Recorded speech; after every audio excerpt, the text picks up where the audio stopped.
सुख रखे भगवान, बाकी सुख रखे भगवान। ये कर्म संजोग से मिले हैं, बाकी सुख रखे भगवान, बाकी सुख रखे भगवान। बिटिया हो रही आज पराई, बाबुल कर दो कन्यादान, बाबुल कर दो कन्यादान। बिटिया हो रही आज पराई, बाबुल कर दो कन्यादान, बाबुल कर दो कन्यादान, बाबुल कर दो कन्यादान।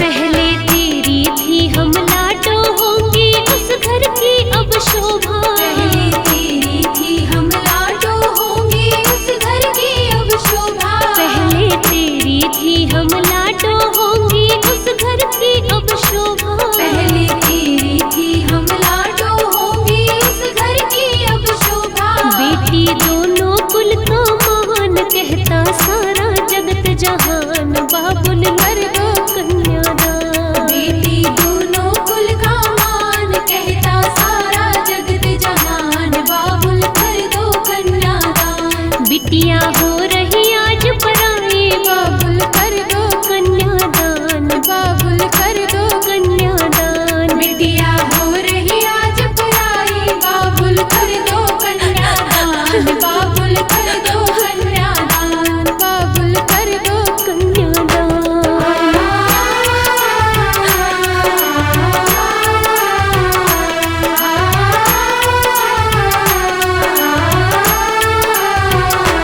बेटी घर ना रखी जाए, एक दिन जाना द्वार पर आए। बेटी घर ना रखी जाए, एक दिन जाना द्वार पर आए। बेटी घर ना रखी जाए, एक दिन जाना द्वार पर आए। बेटी घर ना रखी जाए, एक दिन जाना द्वार पर आए। बेटी कुछ दिन की मेहमान, कैसी रीत चली भगवान, बाबुल कर दो कन्यादान। बेटी कुछ दिन की मेहमान, कैसी रीत चली भगवान, बाबुल कर दो कन्यादान। बिटिया हो रही आज पराई, बाबुल कर दो कन्यादान, बाबुल कर दो कन्यादान। बिटिया हो रही आज पराई, बाबुल कर दो कन्यादान, बाबुल कर दो कन्यादान, बाबुल कर दो कन्यादान।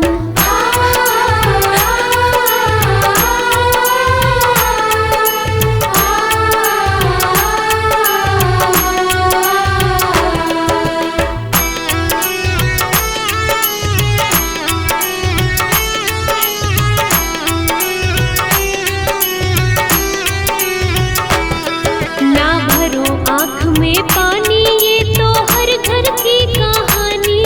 ना भरो आँख में पानी, ये तो हर घर की कहानी। ना भरो आँख में पानी,